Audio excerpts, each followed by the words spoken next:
love Finn. Merry Christmas. Gran insisted on helping Lindy and Finn get their suitcases upstairs, even though she was the least fit of them all. She was 62 years old, with a round middle and skinny legs.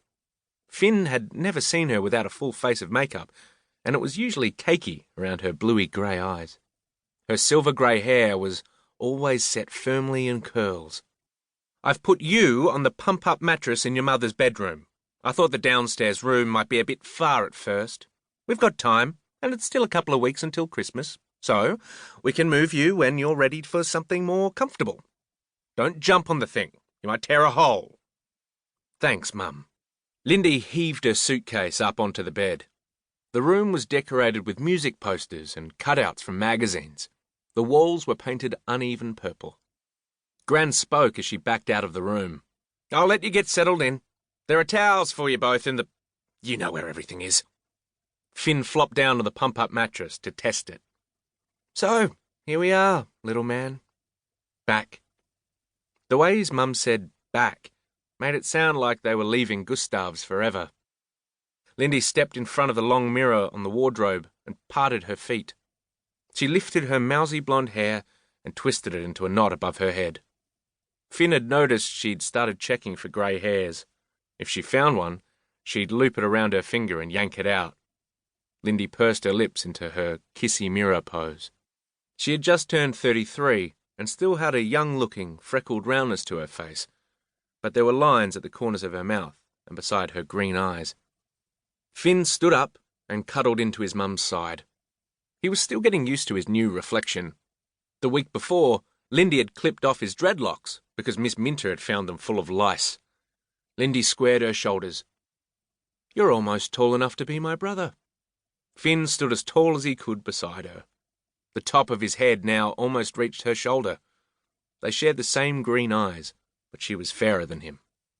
His skin was more olive-coloured, and his hair was more light brown than blonde. Lindy let her head fall to the side, and he could feel her cheek through his new spiky hair. Josie appeared at the door. "I'm toasting you some jaffles. I don't know about you, but buses always get me screaming for melted cheese."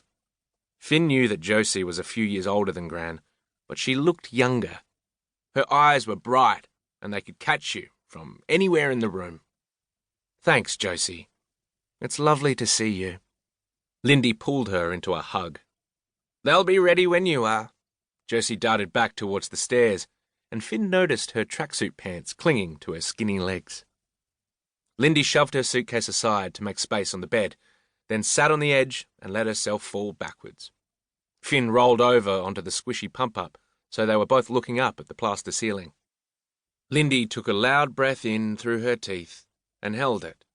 The outside sounds of cicadas and distant traffic seemed to swell to fill the silence. She emptied her lungs in a steady hiss. Back. As he was just dropping off to sleep, Finn had the sensation of falling backwards and cried out. "Finny?" Lindy whispered like she was talking after lights out. "It's okay, Mum. It's okay, I was just dreaming." At Gustav's, Finn was extra slow and careful if he had to get up in the night. Once his mum woke up, it could take all night for her to get back to sleep. "Why don't you come up? Mummy would love a cuddle. It'll be like camping." As far as Finn was concerned, the uneven squishiness of the pump-up already felt too much like camping, but he commando-rolled onto the old shag pile in the dark, and Lindy lifted the doona for him. He could feel her breath on his scalp as he fell asleep. Finn was tucked under the doona on the wall side of Lindy's bed when he woke up. Through half-open eyes, he saw his mum unpeeling sticky tape and taking the old posters and cutouts down from the walls. At Gustav's, she'd hummed to herself while she patched and puttied to keep the rain out for another week. But she was moving quietly now, so he could sleep. Once she'd stacked the last posters, she stood back and looked at the purple walls. Gran appeared at the door with a tray, and Lindy lifted a finger to her lips. Finn sat up.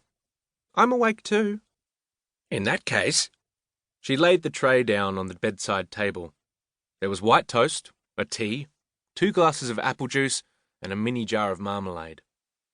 "I wasn't sure what you liked."